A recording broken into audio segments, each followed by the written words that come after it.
Good morning and welcome to THUB Capital, THE Investors Lounge, the podcast where we explore financial market dynamics, emerging trends, and the insights that shape successful investments. Each week, we'll delve into the strategies and analyses that drive our investment decisions. You'll get an insider's perspective on the factors influencing markets and the potential winners and losers of tomorrow. Subscribe to the podcast to stay ahead of the curve and make informed investment choices. Enjoy listening. Welcome to THUB Capital's THE Investors Lounge weekly podcast. Today's date is the 20th of October. Let's dive into the week's top market news. European markets mixed amid weak macroeconomic data and political stability. European markets closed last week with mixed performance, with the Pan-European Stocks Europe 600 index gaining 0.37% in local currency. The index was supported by accommodative comments from U.S. Federal Reserve Chair Jerome Powell and some signs of easing trade tensions between the United States and China. However, major national stock indexes showed divergent performance. While France's CAC 40 rallied 3.24%, Germany's DAX fell 1.69%, Italy's FTSE MIB lost 0.69%, and the UK's FTSE 100 declined 0.77%. In the United Kingdom, the economy showed signs of stagnation, with gross domestic product GDP growing by a modest 0.1% in August, following a 0.1% contraction in July. For the 3 months to August, the British economy expanded by 0.3% sequentially. Separate data indicated a rebound in industrial and manufacturing production in August. Concurrently, the labor market appears to be cooling, with the unemployment rate rising to 4.8% from 4.7%. The Statistics Office suggested that the decline in hiring might be stabilizing. Preliminary tax data indicates that the number of payrolled employees rose by 10,000 between July and August, before falling by the same amount in September. Wage growth, excluding bonuses, also slowed slightly, settling at 4.7% year-over-year in the June-August period. In the Eurozone, industrial production contracted by 1.2% in August on a seasonally adjusted basis, following a 0.5% increase the previous month. The most significant decline affected capital goods production, followed by downturns in durable goods, intermediate goods, and energy. German production experienced a sharp 5.2% drop, penalized by a severe contraction in the automotive industry, weaker orders, and summer plant closures. On the political front, in France, the government of the newly reappointed Prime Minister Sébastien Lecornu survived no confidence motions tabled by opposition parties. The motions were filed after the government's decision to suspend the pension reform law, a move demanded by the left to avoid potential snap elections. Now our insight into alternative markets, unlocking America's space potential, the need for special economic zones. Will China beat America in returning astronauts to the moon? We hear this question time and again. It is a perennial concern, both from a prestige and national security standpoint. But it is the wrong question. What we really need to assess is whether or not China is on track to dominate America in space. Today, the United States has framed the next moonwalk as a race, with rhetoric from officials proclaiming American intent to beat China as if it were a track meet. But we are very far from making a credible attempt to even get on the field of play.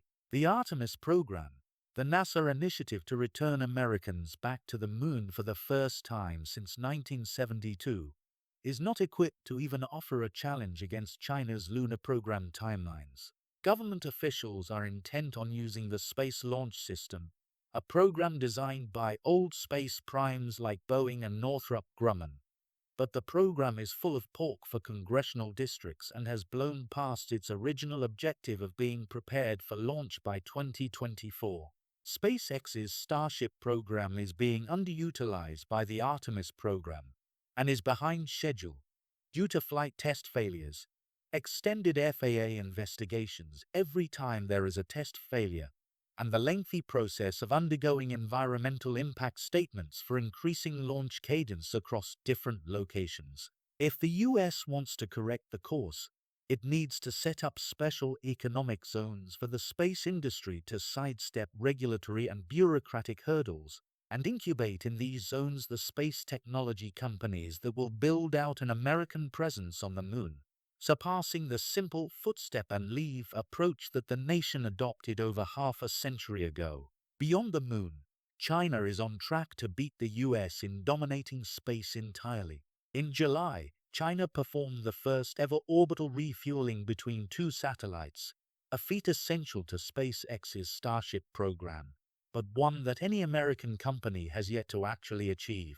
And in August, headlines were made by the successful completion of an integrated landing and takeoff test of the nation's new lunar lander. By all accounts, China will likely be a year or two early to their original projected moon landing date of the end of the decade. For China, there is no race. China does not see a race because its industrial capacity has already completely overshadowed that of the US. While the US currently outpaces China in launch cadence, this is almost entirely due to one single company, SpaceX. China, while not owning a space industry behemoth like SpaceX, has fostered a system of overcapacity. With 51 rocket production sites across its 7 major launch companies, their space industrial ecosystem is much higher. This number only represents the 7 largest space launch companies.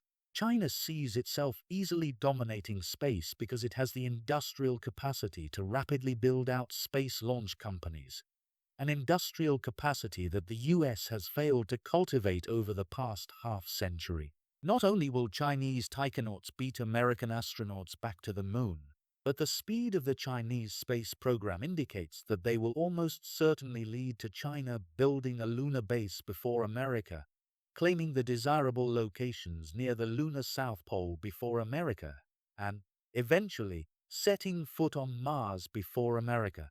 China's advantage in space exploration is downstream of the nation's economic and industrial rise. To that end, we cannot understand the current state of play in space outside the context of the economic course correction the country underwent in the late 1970s. Most notable for the space industry was the implementation of Chinese Special Economic Zones (SEZs), which created regions free from bureaucratic interference and regulatory burden. These zones rapidly increased economic development and attracted foreign investment. In 1978, China was a very poor nation near the bottom of the world as ranked by GDP.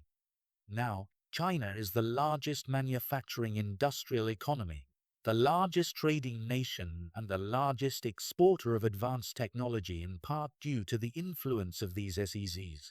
Perhaps there is no better example than Shenzhen. In 1979, the year before Shenzhen became China's first SEZ, the population of the small city numbered at about 30,000 inhabitants. Today, that number is in the tens of millions. Shenzhen is often framed as China's Silicon Valley due to the massive technology hub that attracts talent from around the world, with notable companies such as Huawei Technologies, Tencent, BYD, and ZTE having a large presence.